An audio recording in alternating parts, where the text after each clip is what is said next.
প্রয়াত জাতীয় চলচ্চিত্র পুরস্কার বিজয়ী অভিনেতা ও রেডিও ব্যক্তিত্ব শামস সুমনকে শ্রদ্ধাভরে স্মরণ করল রাজশাহী বিশ্ববিদ্যালয়ের রাবিয়ান সাংস্কৃতিক কর্মী সম্মেলন। আমাদের সুমন স্মরণে এই আয়োজনে আবৃত্তি অঙ্গনে শামস সুমনের অবদান তুলে ধরেন দীর্ঘদিনের সহকর্মীরা। সুলতানা হিমুর রিপোর্ট। 200-র বেশি সার্ভিস ও ফিচারে লেনদেনের সব বিকাশ অ্যাপে সম্ভব।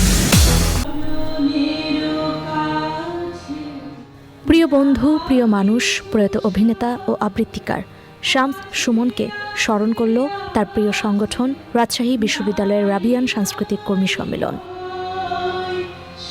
শিল্পকলা একাডেমিতে শামস সুমনকে নিয়ে এই আয়োজনে অংশ নেন তার প্রিয় আবৃত্তি সংগঠন সননের আবৃত্তি শিল্পীরা। অভিনেতা শামস সুমনের আবৃত্তি জীবন ও সংগঠক হিসেবে তার ভূমিকা স্মৃতিচারণ করেন সহকর্মী ও বিশিষ্টজনেরা।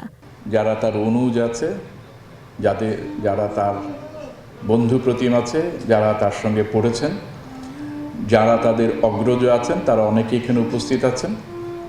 আমরা সবাই মিলেই সুমনকে স্মরণ করব। যারা সত্যিকারের গুণী হয়, তারা বিনয়ী হয়, অন্যের প্রতি শ্রদ্ধাশীল হয়, এই গুণগুলো সুমনের ছিল। দূরবর্তী আত্মীয় তখন অনেক বেশি আপন হয়, ভাই বোনও তো আপন হয় না। শামস সুমনের মধ্যে এই আপন মানুষ হওয়ার একটা দুর্দান্ত গুণ ছিল। সে ছোট হোক বড় হোক, কাছে টেনে নেওয়া থেকে শুরু করে ভালোবাসায় সিক্ত করার তার এই দক্ষতা আমাদের অনেক কিছু শেখাতে পারে। এবং 21শে টেলিভিশনে 5টা খুবই দারুণ দারুণ গল্পে আমি প্রধান চরিত্রের সুযোগ পেয়েছিলাম।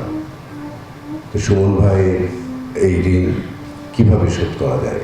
ইমপ্রেস টেলিফিল্ম চ্যানেল আই এর রেডিও ভূমি 92.8 FM এর স্টেশন চিফ হিসেবে দায়িত্ব পালন করতেন অভিনেতা শামস সুমন। Sultana Himu, channel i, Dhaka.